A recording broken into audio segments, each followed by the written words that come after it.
لوگوں تقوی یہاں پر ہوتا ہے،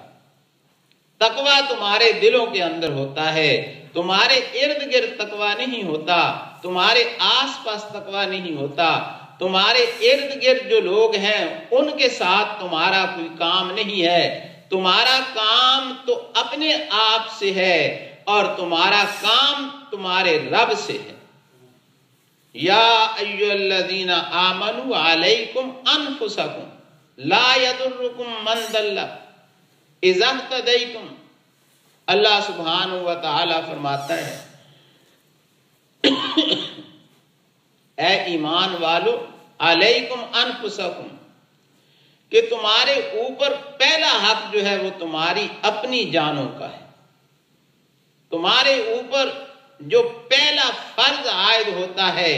وہ تمہاری اپنی جانیں ہیں۔ یا ایھا الذین آمنوا علیکم انفسکم لا یضرکم من ضل،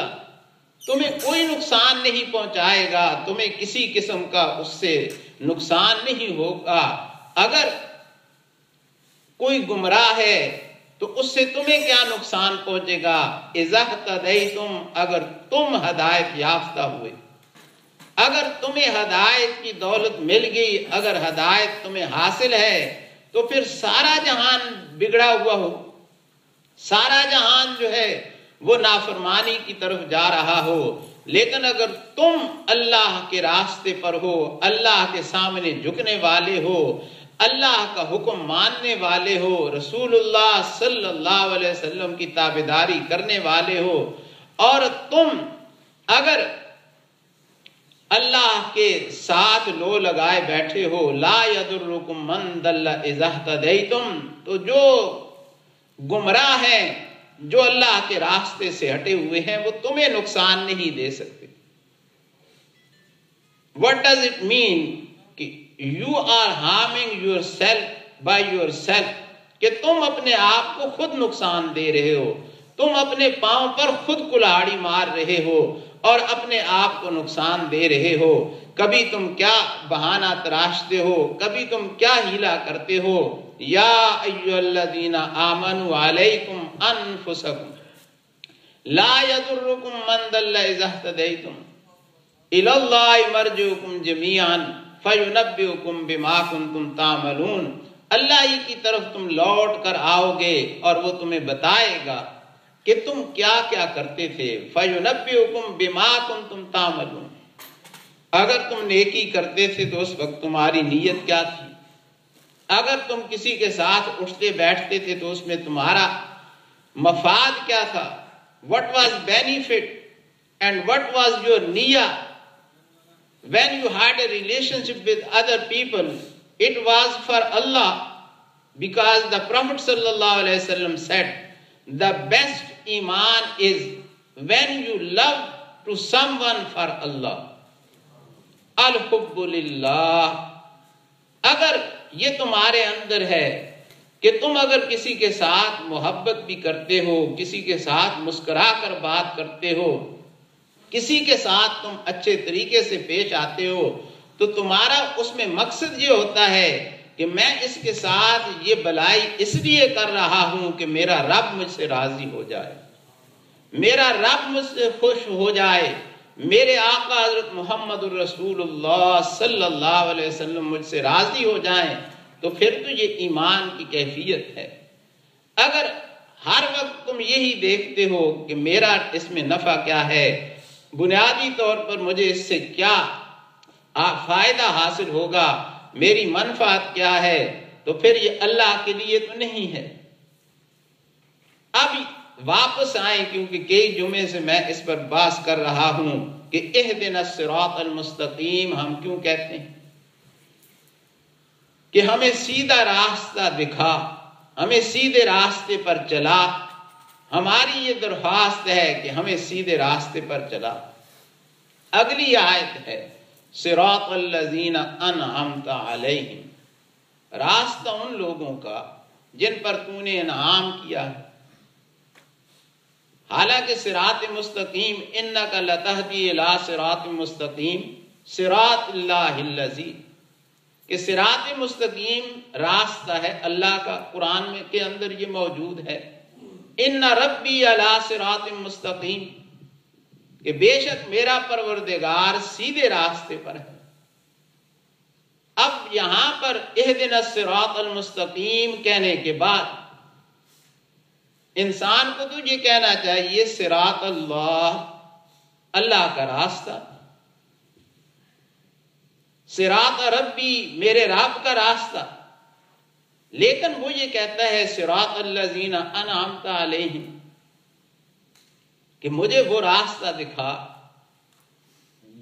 ان لوگوں کا جن پر تو نے انعام کیا ہے۔ آخر یہ کیوں کہتا ہے؟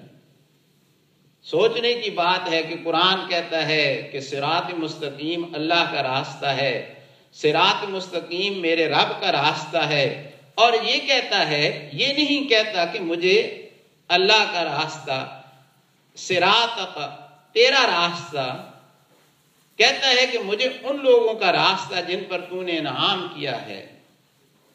یہ کویسچن ہے، دس از کویسچن،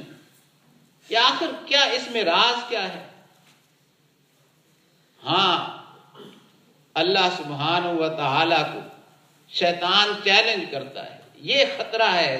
جو صراط اللہ ہے، جو صراط ربی ہے، ہمارے رب کا راستہ ہے، وہ کہتا ہے اللہ کو لَأَقْعُدَنَّ لَهُمْ عَلَىٰ صِرَاطِكَ الْمُسْتَقِيمِ، کہ اے اللہ میں ضرور بیٹھوں گا ان کے لیے صراط مستقیم پر۔ یہ شیطان چیلنج کر رہا ہے اللہ سبحانہ و تعالی کو، کہتا ہے فَبِمَا أَغْوَيْتَنِي، کہ تو نے مجھے کیوں گمراہ کیا ہے، تو میں ضرور بیٹھوں گا۔ اب صراط مستقیم پر شیطان نے بھی ایک نگاہ لگائی ہوئی ہے، ایک he is ambushing on the right path. لَأَقْعُدَنَّ definitely I will sit for them عَلَىٰ صِرَاطِكَ upon your path، کہ میں انہیں گمراہ کروں گا، میں اس راستے سے ہٹاؤں گا، میں اس راستے سے انہیں بہکاؤں گا، میں اس راستے پر بیٹھا ہوا ہوں گا اور میں انہیں اس راستے سے دور کرتا جاؤں گا۔ یہ شیطان کا چیلنج ہے، اور انسان بچنے کے لیے یہ کہتا ہے کہ اے اللہ اس راستے پر شیطان بیٹھا ہوا ہے، مجھے نظر بھی نہیں آتا، میں اسے دیکھ بھی نہیں سکتا، لیکن کچھ ایسے لوگ ہیں جن کے بارے میں شیطان نے بھی یہ کہا ہے کہ میں سیدھے راستے پر تو ہوں گا، میں انہیں گمراہ تو کروں گا، الا عبادک منہم المخلصین، لیکن جو تیرے مخلص بندے ہوں گے انہیں میں گمراہ نہیں کر سکتا، ان پر میرا داؤ نہیں چلتا۔ اب یہ نماز پڑھتے ہوئے کہہ رہا ہے اے اللہ میرے بس میں نہیں ہے، لیکن تیرے بس میں ہے کہ مجھے ان لوگوں میں شامل کر دے جنہیں شیطان کچھ نہیں کہہ سکتا۔ یہ راز ہے اس آیت کے اندر کہ اہدنا الصراط المستقیم صراط الذین انعمت علیہم، کہ ان کا راستہ عطا فرما جن پر تیرا ایسا انعام ہے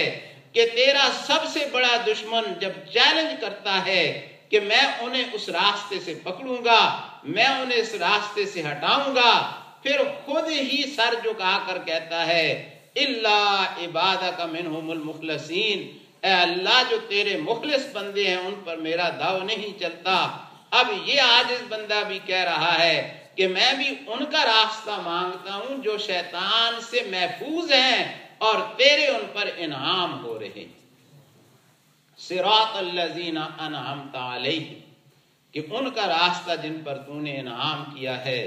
انشاءاللہ اگلے جمعے اسی پر بحث کروں گا۔ اے اللہ ہمیں وہی راستہ دکھا جو تیرے خاص بندوں کا ہے اور جن پر تو نے اپنا خاص کرم کیا ہے، ہمیں بھی ان میں شامل فرما۔ وآخر دعوانا سنت